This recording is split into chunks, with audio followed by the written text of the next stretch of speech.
Mesdames, Messieurs, peuple congolais, être citoyen, c'est être informé. Et pourquoi? Parce que l'ignorance est la pire des souffrances. Le savoir et la connaissance libèrent. Ceci dit, pourquoi les enfants du défunt Bernard Kolela sont-ils des têtes bien pleines et stupides à la fois? C'est ce que je vais vous démontrer tout à l'heure. Mais avant, je vous informe que moi qui est originaire du Nord Congo, vous avez par exemple pu voir, depuis les années 2013 jusqu'à peu près 2018, c'était chaud pour moi, ici en France, de critiquer les erreurs du passé des hommes politiques originaires du Sud. Eh bien oui. Pourquoi? Parce que chez nous, la responsabilité politique n'est que par association ou par appartenance.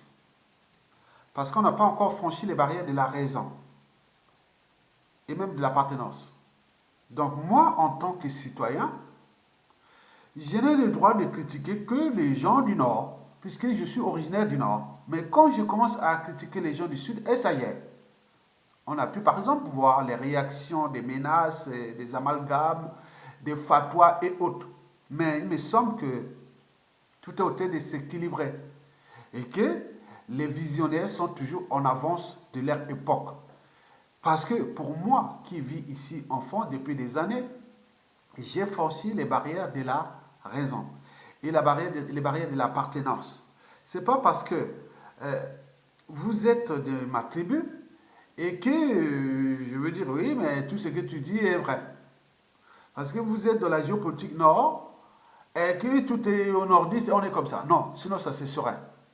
Donc, je vais ici vous lire un texte qui a été écrit par un média dont l'administrateur est originaire du Sud. Mais quand je vois ça, c'est encourageant. Parce qu'il faut voir, 80% de mes vidéos, je n'ai critiqué que les nordistes, où je suis originaire.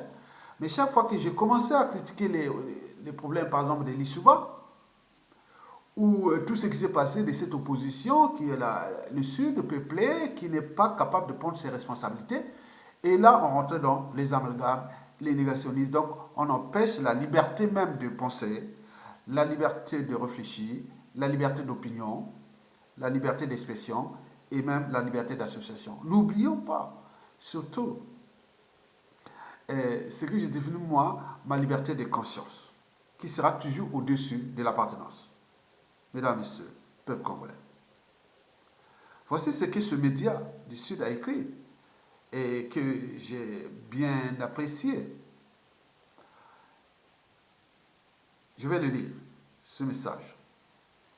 Pendant que des milliers de familles victimes du génocide de Lari dans le Poul n'ont pas encore fait leur deuil, Landry Kolela, l'un des fossoyeurs et charognards du Poul dont il a fait ses fonds de commerce, a paradé toute honte bue avec les bourreaux du peuple congolais à Bakongo le 13 novembre 2019 à Bakongo, lors du 10e anniversaire de la mort de Bernard Kolela.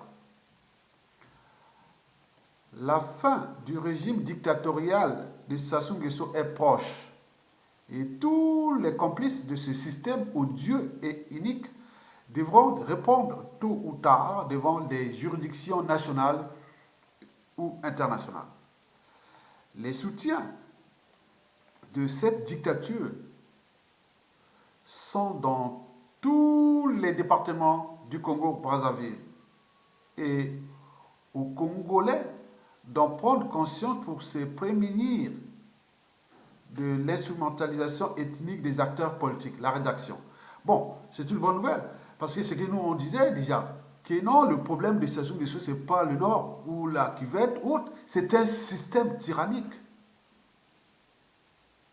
Et donc, comme j'ai toujours expliqué, tout le mécanisme de ce système tyrannique qui Aujourd'hui, les collabos, les serviteurs, tous sont du nord au sud, de l'est à l'ouest. Donc, quand ils commencent à se rendre compte à cette problématique, donc on s'est dit que, oui, les combats commencent à payer. Ce que j'ai mené ici comme combat. C'est des rares nordistes originaires de la région de Denis Sassou Nguesso. Notre tribu, ma tribu et la tribu de Sassou Nguesso sont des tribus voisines. Comment j'ai pu contester ce régime-là? Mais parce qu'il y a des moments où on se dit qu'il y a un souci. Parce que face à l'oppression, l'injustice et même les crimes de sang et de masse, si on choisit la neutralité, c'est qu'on devient le problème, une partie du problème. Mesdames, Messieurs, alors, pourquoi les enfants du défunt Bernard Kolela sont-ils des têtes bien pleines et stupides à la fois?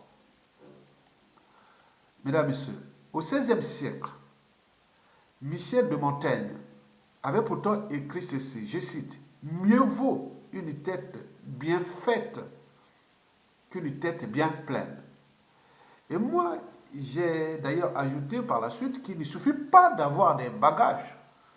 Il faut savoir où les déposer. Je pense que pour les enfants du défunt Kolela, ils les ont déposés dans la traîtrise, dans les ridicules, dans la stupidité, dans la honte, dans l'indignité, dans la collaboration et à la servitude volontaire, à l'injustice, à l'oppression, à la tyrannie et aux crimes de sang et de génocide. Par conséquent, cette famille-là devient quelque part une partie du problème. Et surtout à l'échelle déjà de Larry Congo et du Poul. Mesdames, Messieurs, le parcours universitaire des enfants Kolela n'est pas chaotique. Je répète que le parcours universitaire des enfants Kolela n'est pas chaotique. Voici quelques exemples. Kolela Vital, 2SS en gestion des entreprises, Université de Caen, en France. Kolela Parfait, doctorat en économie industrielle, Université de Bourgogne, France, diplômé supérieur en économie et gestion des transports. Kolela Éloge Landré, maîtrise en sciences de gestion, Université Marien-Ngouabi de Brazzaville, et diplômé en sciences comptables aux USA, aux États-Unis. Kolela Serge Maxence, ingénieur informaticien, Université de Kyoto, Japon, ingénieur sup, Télécom, Paris. Kolela Zola Dorothée, docteur en médecine, Université de Dakar, au Sénégal. Kolela lui dit Kususu, Kususu, Kusu, oui. Kolela Lydie Koussou, architecte DPLG, École d'architecture de Bordeaux, en France. Kolela Aurélien, diplôme supérieur en sciences comptables, États-Unis.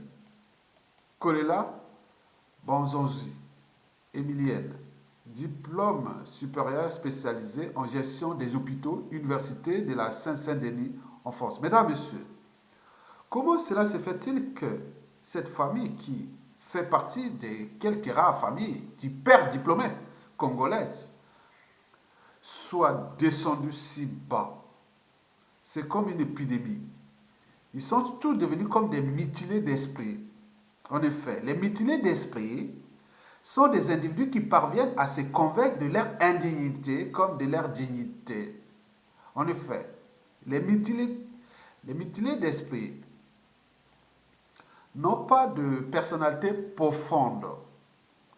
Ils n'attachent aucune importance à la raison et à la conscience. Cela veut dire qu'ils n'attachent non plus d'importance à leur dignité.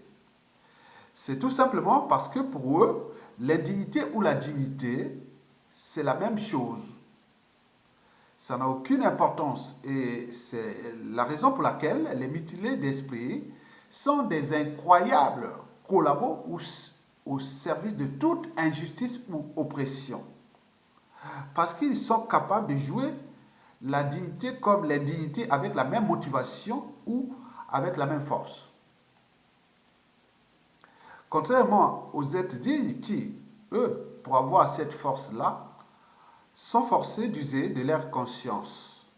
C'est dans la conscience que nous, êtres dignes, comme sommes capables de donner de la force à notre personnalité profonde.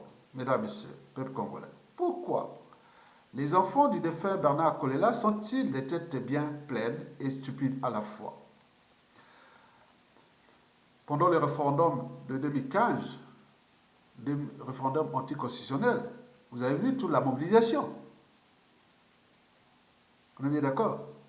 Si cette famille du père diplômé avait au moins franchi les barrières de la raison, de la conscience et de tout ce qu'on connaît, bon, il aurait dû trouver des stratégies pour aller jusqu'au pouvoir. Ce qui s'est passé en 2015, le pouvoir était à portée des mains de Guy Parfait Kolela, comme on a vu au Soudan, ou en Algérie, ou dans partout où il y a. On était parti là pour prendre le pouvoir. On ne parlait même plus des Mokoko. On est bien d'accord? Ils ont trahi. Le dictateur a promulgué sa constitution la plus criminogène le 6 novembre 2015 et puis a convoqué les présidentielles et ils étaient là.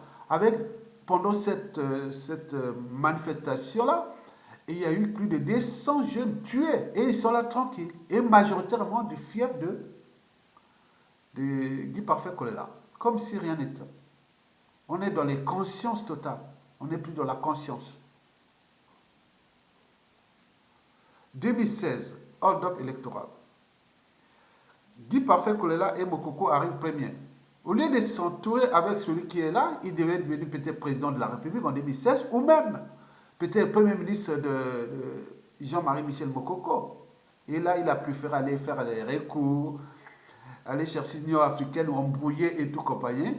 Et puis, l'éducateur passe et il accompagne et il ferme sa bouche. Et le dictateur à la clé va faire le terrorisme d'État dans le pool et bombarder les populations de son fief électoral. Et là, rien du tout. Plus de 180 000 déplacés de son fief électoral, 200 villages à feu à 100, 3 000 morts. Et là, et au sein de cette famille d'hyper diplômés, parce que faire ces diplômes, la plupart sont des... C'est comme si une famille produisait à la science. Moi, je suis un scientifique, on a des raisonnements, les cerveaux d'un scientifique, oui, c'est comme parfois les cerveaux d'un juriste. Donc, sur certaines logiques, sur certains raisonnements. Ce n'est pas le cerveau d'un philosophe qui peut faire des choses, mais on a des logiques dans la tête. On se dit qu'il a raison, on dit non, c'est pas possible, trouvons quelque chose. On en a des conscience, on ne peut pas le laisser faire. Mais là, ils sont là. Bouche cousue.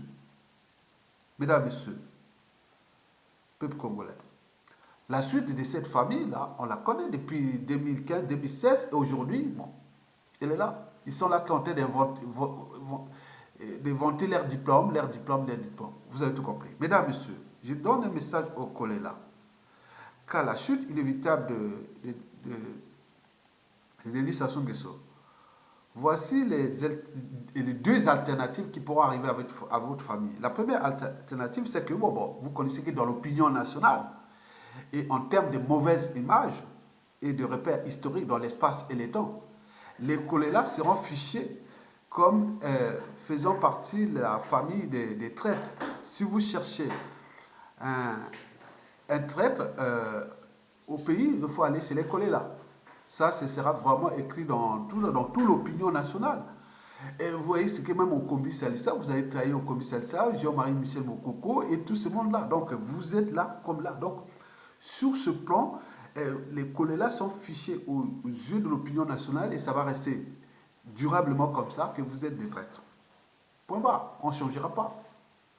Deuxièmement, deuxième alternative, vous aurez peut-être la chance de jouer sous le tribalisme ou l'innocentrisme. Et pourquoi? Parce que quand on entend ça dans la bouche de certains intellectuels congolais originaires du pôle, et qui depuis 2015-2016 jusqu'à nos jours, on entend dans leur bouche dire ceci. Combien de régions y a-t-il au Congo? Pourquoi attendre toujours et uniquement le pôle pour se révolter? Bon, donc quand on entend ça, c'est reculant, on les amalgame comme ça. Comme si la citoyenneté dépend de... Oui, non. Ma réponse est nette et claire. Madame ou monsieur, vous savez que l'électorat au Congo, surtout pour mobiliser la population, c'est souvent par appartenance ou par association. Si vous ne invitez pas les Congolais à dire non, venez, je vais vous donner à manger, je vais vous donner de l'argent, ils ne viennent pas. Sinon, si c'est pour une mobilisation de leur cause, la cause qui concerne leur propre existence, ils ne viennent pas comme ça. C'est souvent par association. Quand on voit les 2 tiers de la ville de Brazzaville, des populations de la ville de Brazzaville, ils sont des Larry Congo, avec les Téké et quelques Nibolek. Mais il faut aller répartir en 2015. Quand on a mobilisé, c'était quoi? C'était qui? C'est à cause de Kolela et au Kombi Salsa. Au Kombi Salsa a mobilisé les Téké et Guy Parfait Kolela, les Larry Congo. Ok, les Larry Congo, les Téké, 2 tiers de la population. Vous avez par exemple pu voir en 2007 déjà, comme Mokoko a demandé la désobéissance civile. Alors, il n'a pas bougé. Peut-être qu'à Pointe-Noire, il aurait pu avoir, parce que c'est une ville quand même cosmopolite qui s'est affranchie de l'esprit partisan qu'il y a dans Brazzaville, parce que la population est majoritairement Larry Congo, qui a voté d'ailleurs majoritairement Guy Parfait Kolela. Et si c'était Mokoko à mobiliser, demander par exemple à Makwa, la capitale était à Makwa, il est sûr et certain que ça se serait déjà parti. Et si la capitale du Congo avait été à Lekana, je suis sûr et certain que ça sera déjà parti. Donc, vous voyez qu'il y a des choses comme ça parce que l'électorat est par association. Donc, pour mobiliser les gens, il faut toujours les gens qui sont originaires de cela. Parce que c'est la réalité. Vous avez vu en 2017, Boao et Mounari ont cherché de mettre les gens de sorte de mobilisation à Mongali. Vous avez eu combien? Moins de 200 personnes. Et pourquoi? Parce que Mounari et l'autre là qu'on appelle Sam Zachary Boao, bon, au niveau Brazzaville, ils représentent 0,3% de la population. Les bébés et les bonjos, ils ne sont pas nombreux à Brazzaville. Donc vous avez tout compris. Donc c'est les raisons pour lesquelles ils ont voulu. Donc c'est ça. Donc le paradoxe de ce peuple, c'est que bon, ben, tant que le système tyrannique contrôlera les leaders d'opinion du pôle au service des tyrans, cette population ne bougera pas. En 2015, bon, Guy Parfait Kolela avait pris cette population comme du bétail électoral, l'a monté aux yeux de Sassou qui voilà, je suis là. En contrepartie à lui, tu peux mobiliser, bon maintenant, tu vas avoir des contreparties. Donc, il a des privilèges, retraite dorée, l'argent à gogo, et tous les pauvres de cette région sont laissés dans la merde. Donc, moi, je dis que d'ici peu de temps, il faut se dire que j'ai 3 conseils à vous donner. Le premier conseil, c'est que faites l'effort de franchir les barrières de la raison, peuple congolais, et de l'appartenance. Et pourquoi? Parce que si vous avez des malins, des opportunistes, des traîtres, des criminels et tout compris, qui vont abuser de vous, de votre liberté, de votre dignité et de votre vie, en passant par les émotions au-dessus de la raison. Et oui, l'émotion, c'est des sortes de pouvoir, des suggestions d'argent. Je suis là, je crée des émotions. Et à partir de là, bon, ben, les gens vont aller s'adhérer à vous par émotion. Et le gars, s'il est malin, voilà, il vous fait comme ça. Donc, on a vu. Donc, souvent, il faut franchir les barrières de la raison au-dessus des émotions, la barrière de la raison au-dessus de l'appartenance. Par exemple, moi, je vis en France ici depuis des années. C'est pas passé pour les raisons, on va dire, ah oui, tiens, je suis Makwa, et ma tribu, que je viens par appartenance, et je dis, ah tiens, c'est Makwa, donc Makwa, tout est bien. Non, non, non, jamais. Que ce soit pour au niveau d'appartenance ethnique, c'est-à-dire régionale, que bon, nous on est de la Kivette, non, non, non, ça ne veut rien dire pour moi. Que par appartenance géopolitique, ah oui, on est tous des nordistes, on veut. Non, non, c'est pas ça. Vous venez là, vous allez vous fracasser tout seul. Moi, je vous ferai comme ça. Parce que moi, ce qui compte pour moi, c'est surtout l'essence de l'intérêt général. La raison au-dessus des émotions, la raison au-dessus de l'appartenance. Le deuxième conseil que je vous dis, ne vous laissez pas impressionner par les diplômes. Car les diplômes en Afrique, c'est un fonds de commerce tribaliste, fonds de commerce politique. Et donc, c'est eux qui ont amené beaucoup plus de problèmes. Regardez tous ceux qui ont changé les constitutions là. Ce sont tous des juristes. Les constitutions de Sassou Nguesso, c'est tous des juristes. Ceux qui empoisonnent les gens avec les services d'empoisonneurs de Jean-Denis Kokemba là, Ce sont tous des biologistes et des médecins qui amènent ces trucs-là. Donc, ce sont des gens qui ont appris à l'école avec des diplômes. Donc, les diplômes chez nous, ça devient parfois dangereux. On pourra même ajouter au niveau des officiers, ceux qui sont allés commettre des actes de crimes dans le pool. Et la plupart des officiers sont des gens qui ont des diplômes. Alors, vous comprenez que ça devient un souci. Donc, on revient toujours à la tête bien faite vaut plus mieux qu'une tête bien pleine.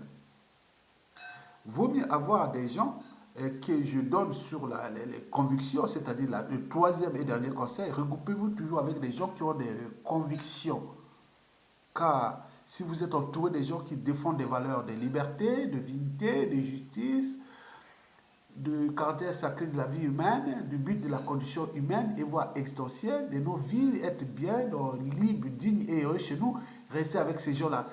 Il n'y a pas de tribu. Si vous restez sur les tribus, vous allez perdre. Les tribus, pour moi, on doit positionner ça demain dans le sens des valeurs, la transmission des valeurs culturelles, c'est-à-dire la langue, les croyances, la nourriture et tout comme ça. Mais au niveau politique, si vous allez là, vous allez vous fracasser. De toute façon, à la chute de Sassou Nguesso, avec ce que mon ami Miayuko, l'ancien conseiller du Premier ministre André Milongo, perd son âme, en train de le faire. Il a dit à Yatonga, on s'est discuté hier, avant-hier, je pense, il a dit, bon, mais la République conventionnelle qu'on va repenser pour le fédéralisme, réformer à la sorte de nos traditions, ça va arriver. Donc, ce qui se dessine là, il y a des réunions qui se passent en ce moment, il y a des projets qui se passent. Il m'a dit, Isidore, ton projet là va aboutir. Donc, les collègues et tout ça seront perdus demain. Donc, tous ceux qui vont jouer le tribalisme ou rouler les gens par appartenance vont être perdus parce que demain, vous allez vous retrouver face à face avec votre fief pour avoir une crédibilité nationale. Vous devez commencer d'abord au niveau de votre fief. Et si vous n'avez pas de crédibilité là-bas, vous ne pouvez pas être un homme politique au niveau national. Ce qui se prépare et vous allez voir ça d'ici peu de temps. Donc, voici ce que j'ai tenu à dire au collègue. Donc, je différencie vos engagements politiques de votre valeur intellectuelle. Je différencie vos engagements politiques de la vie de tous les jours. Donc, on pourra se revoir comme ça, moi, demain, sans problème, comme le fait de Marin Gwabi. Je ne suis pas contre Kolela. Kolela n'est pas contre moi, Marin Gwabi l'avait dit, il est contre mes idées. Moi, je ne suis pas contre vous, je suis contre vos choix politiques, vos manières de se comporter avec cette tyrannie qui ne cesse de tirer vers le bas ce pays, qui ne cesse de briser des vies, qui ne cesse de fracasser ce pays. Et donc, vous êtes devenus des auxiliaires. Et comme nous, souvent, c'est par association. Donc, la famille, là, devient quand même le problème en ce moment du pool et aussi pour l'intérêt général. Vous avez tout compris. Merci beaucoup.